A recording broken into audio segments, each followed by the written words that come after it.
नमस्कार दोस्तों। आज की इस कड़ी में हम पत्री जी द्वारा दिए गए 2015 बुद्ध पूर्णिमा के संदेश सुनेंगे। 2015 बुद्ध पूर्णिमा के समय पत्री जी ने एक ही संदेश दिया जो मैं आपके साथ साझा करने जा रही हूँ। इसका शीर्षक है होश पूर्वक जीना और कम सोचना। ध्यान से ज्ञान, ज्ञान से मुक्ति। ध्यान हर व्यक्ति के लिए अति आवश्यक है। ये कोई विलासिता नहीं, हमारी जरूरत है। Food is luxury, meditation is necessity.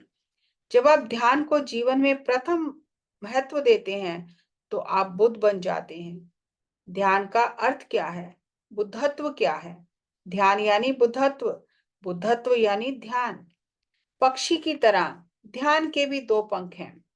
आध्यात्मिकता एक ही है, पर उसके दो पंख हैं। होश पूर्वक मन से जीना, माइंडफुलनेस, और ध्यान यानी मेडिटेशन। ये पक्षी कौन है? ये पक्षी आत्मा है। आत्मा के दो पंख हैं, होश पूर्वक मन और ध्यान। होश पूर्वक मन अर्थात जो भी कर रहे हो, मन पूर्णतः उसमें निमग्न हो। जब आप कार्य कर रहे हो, उसको पूरी सजगता और जागरूकता के साथ करना, इसे डूइंग कहते हैं। Doing is mindfulness.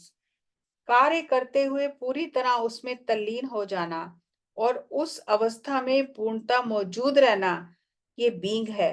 Being is meditation. जो भी आप कर रहे हो, पूरी एकाग्रता और जागरूकता के साथ करने पर आप उतनी जल्दी ध्यान में जा सकते हो। नींद में आत्मा शरीर से बाहर जाती है, मगर आपको पता नहीं चलता। जो थोड़ा थोड़ा याद रहता है, उन यादों को हम सपना कहते हैं। ध्यान में भी आत्मा भौतिक शरीर से बाहर जाती है, क्योंकि आप जागरूक हैं, आपको पता चलता है। हर आत्मा को बुद्ध बनने की प्रक्रिया पूरी करनी है। कितने जन्म में ये प्रक्रिया पूरी करनी है, ये आपकी इच्छा है। जिस प्रकार हर शिशु प्रौढ़ होता है और वह ये चिंता नहीं करता कि बड़ा होगा कि नहीं होगा। माँ भी चिंता नहीं करती कि मेरा बच्चा कब बड़ा होगा। हर माँ जानती है कि बच्चा बड़ा होगा। और इसी तरह हर बुद्ध जानता है कि हर आत्मा एक दिन बुद्ध बनेगी। हमारी मुक्त इच्छा, फ्री विल, कुदरत का दिया हुआ अति सुंदर उपहार है। ध्यान में हमें अंधकार, रंग, प्रकाश, सुरंग आदि दिखाई देते हैं। अपने ध्यान अनुभव को लेकर हतोत्साहित ना हो। मैं हमेशा सबका अनुभव सुनकर उन्हें प्रोत्साहन देता हूँ। अपने अनुभव को लेकर कभी भी स्वयं को किसी से कम या ज्यादा ना समझें। हम ना किसी से बेहतर हैं, ना कम हैं। ये दोनों भाव मन में ना आए, यही बुद्धत्व है। जब आंखें बंद करके आपको अंधकार नजर आता है, तो उस अंधकार का आनंद लें और ध्यान करते रहें। दृढ़ निश्चय रखने से एक दिन आप अंधकार और सुरंग से बाहर आ जाएंगे। अंधकार और सुरंग से बाहर प्रकाश में आना एक अद्भुत अनुभव है।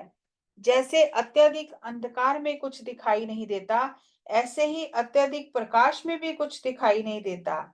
जैसे आप अंधकार के आदी हो जाते हैं, ऐसे ही कुछ समय के बाद आप प्रकाश के भी आदी हो जाते हैं, और उसके बाद आप अनेक दृश्य देखते हैं।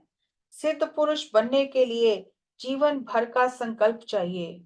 ध्यान में आप अपने बिछड़े हुए रिश्तेदारों और मित्रों से मिलते हैं। तब आपको पता चलता है आप जिनके लिए इतना रो रहे हो, वे ऊपर उच्च लोकों में बहुत खुश हैं। वहां कोई शोक नहीं, खुशी ही खुशी है। जब आप ध्यान में कुछ भी नया देखते हो, तो आपके जीवन में बदलाव आता है। जितना आप अंदर से आनंद और अनुभव लेते हो, उतना ही बाहर का अनुभव बदल जाता है। हर रिश्ता, हर अनुभव अच्छा हो जाता है। आप दरिद्र नारायण से लक्ष्मी नारायण बन जाते हो। ध्यानम निर्विषयम मना। ध्यान मुद्रा, उंगलियों के साथ आसन। ध्यान विधि, उंगलियों को उंगलियों में फंसाकर रखना। 5 उंगलियां, मेरा शरीर, मेरा मन, मेरी बुद्धि, मेरा श्वास, मेरा ध्यान। शरीर, मन और बुद्धि को छोड़कर अपनी सांसों के साथ ध्यान करें।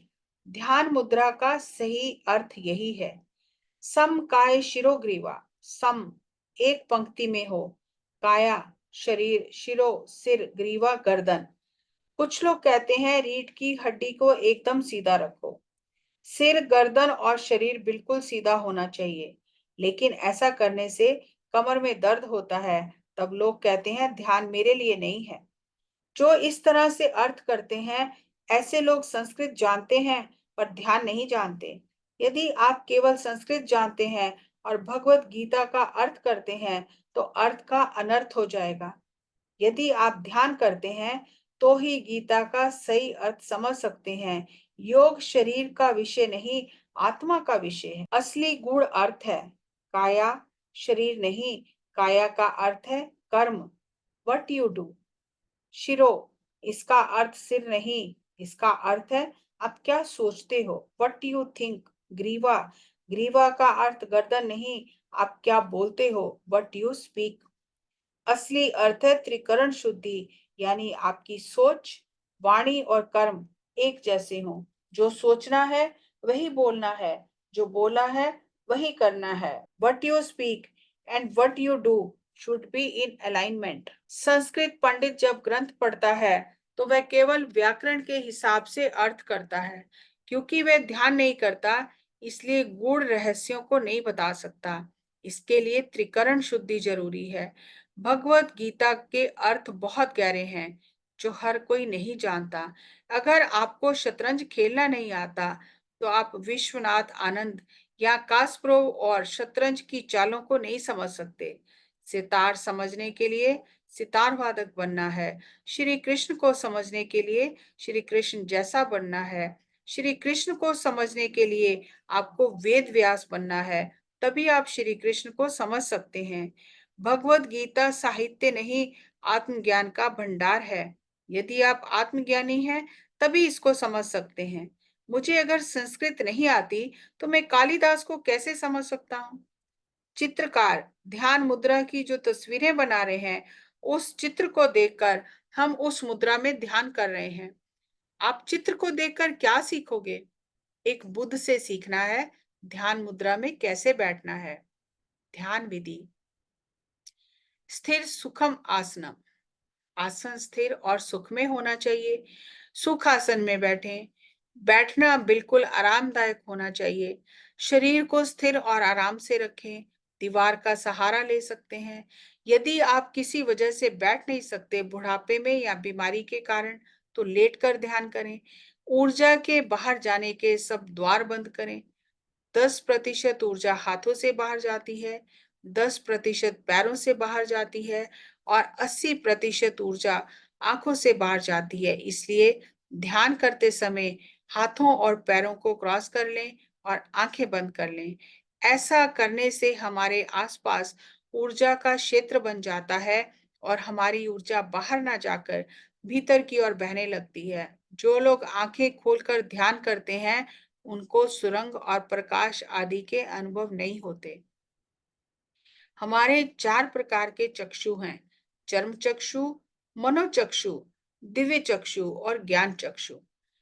चर्म चक्षु फिजिकल आइज, दुनिया को देखने के लिए चर्म चक्षु हैं। आंखें खोलकर हम संसार के सभी कार्य करते हैं।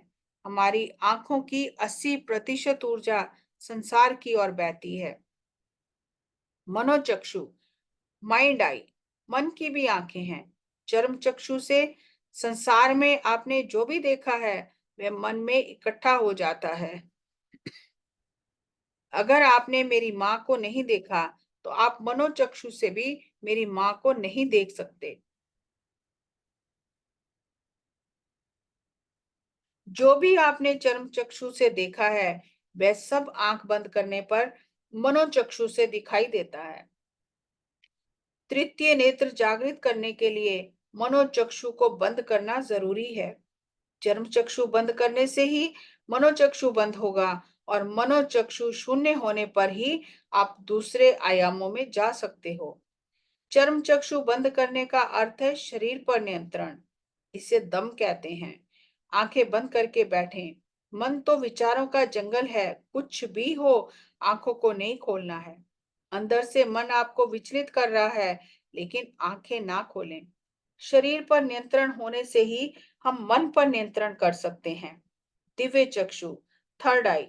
ज्ञान तभी आएगा जब दिव्य चक्षु जागृत होगा। ध्यान में मन विचार शून्य होने से ही दिव्य चक्षु जागृत होगा। मन पर नियंत्रण करना सम है, शरीर पर नियंत्रण करना दम है। आपको आंखें बंद करके अपनी स्वाभाविक आती जाती श्वास को महसूस करना है। श्वास और आत्मा शरीर में है, लेकिन शरीर का अंग नहीं है। श्वास लोक और परलोक के बीच का द्वार है। श्वास के साथ ही हमारा सांसारिक विचलित मन विचार शून्य होकर ऊर्जा ग्रहण कर सकता है। ध्यान में 100% संसारिक मन धीरे धीरे 0% हो जाता है और वहीं पर स्थिर हो जाता है। तब आप अपने ही मन से आजाद होकर समाधि स्थिति में पहुंच जाते हैं। समाधि भी दो प्रकार की है, सविकल्प समाधि और निर्विकल्प समाधि। पहले अपने मन को शून्य करें, तभी समाधि स्थिति प्राप्त होगी। ज्ञान चक्षु, विजडम आई। ध्यान से ज्ञान, ज्ञान से मुक्ति मिलती है। पंडित को केवल सैद्धांतिक ज्ञान, थ्योरेटिकल नॉलेज है। एक आत्मज्ञानी को अनुभवी ज्ञान है, एक्सपीरियंशियल नॉलेज। यदि अनुभवी ज्ञान, wisdom I is experiential knowledge. यदि अनुभवी ज्ञान चाहिए तो ध्यान करें। ये था पत्री जी द्वारा दिया गया 2015 बुद्ध पूर्णिमा का संदेश। 2016 बुद्ध पूर्णिमा के संदेश के साथ अगली कड़ी में फिर आपके साथ मिलेंगे। तब तक नमस्कार, धन्यवाद।